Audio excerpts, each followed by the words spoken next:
Delhi high court ने CM Kejriwal की जमानत और रिहाई पर रोक लगा दी है। हाईकोर्ट ने शुक्रवार शाम ईडी की अर्जी पर फैसला सुरक्षित रखते हुए कहा कि केजरीवाल अभी जेल में ही रहेंगे।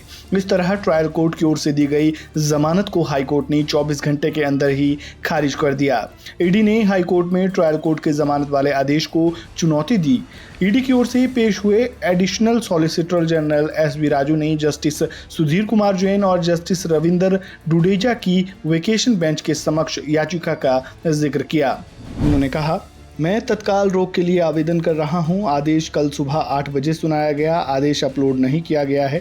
हमें जमानत का विरोध करने का पूरा मौका नहीं दिया गया। मेरी दलीलें कम कर दी। जमानत के आदेश पर रोक लगाने की मेरी प्रार्थना पर भी विचार नहीं किया गया। मैं मांग कर रहा हूं कि आदेश पर रोक लगाई जाए और मामले की जल्द से जल्द सुनवाई की जाए।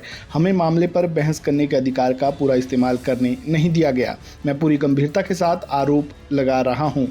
इसके अलावा एएसजी राजू ने दलील देते हुए ये भी कहा कि ट्रायल कोर्ट का आदेश चौंकाने वाला है। हमारे पास शराब घोटाला मामले में उस आदमी का बयान है जिसने कहा कि हमने 100 करोड़ रुपए दिए हैं, लेकिन कोर्ट ये कह रही है ये प्रोसीड ऑफ क्राइम नहीं है।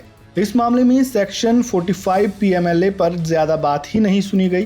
किस तरह इस मामले में सेक्शन 45 पीएमएलए बनता है, ऐसे में किस तरह जमानत दी गई है, वो भी बिना दलील को सुने। तो चलिए अब जरा ये जान लेते हैं कि बीते गुरुवार राउज एवेन्यू कोर्ट में जब केजरीवाल की जमानत याचिका पर सुनवाई हो रही थी तो कोर्ट ने क्या कुछ कहा और केजरीवाल को जमानत क्यों दी।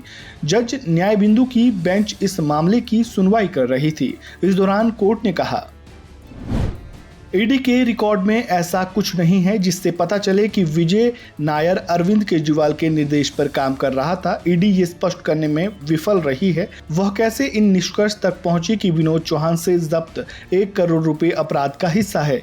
कोर्ट ने आगे कहा, ऐसा प्रतीत होता है कि ईडी भी मानती है कि रिकॉर्ड पर मौजूद सबूत याचिकाकर्ता के खिलाफ पर्याप्त नहीं है और ये यानी ईडी किसी तरह इसे जुटाना चाहती है, कोर्ट को सहमत कर सके कि आवेदक के खिलाफ सबूत मौजूद है। कोर्ट ने कहा कि जांच एजेंसी को तेज और निष्पक्ष होना चाहिए ताकि ये कहा जा सके कि नैसर्गिक न्याय के सिद्धांतों का पालन किया जा रहा है। कोर्ट ने कहा कि केजरीवाल के खिलाफ अपराध साबित किया जाना बाकी है।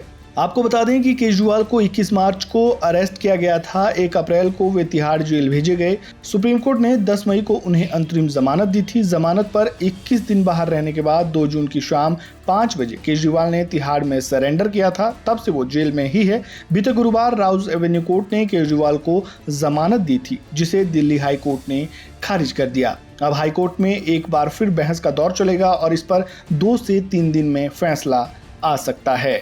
इस खबर में फिलहाल इतना ही। खबरों से जुड़े ताज़ा अपडेट के लिए बने रहें वन इंडिया हिंदी के साथ। धन्यवाद।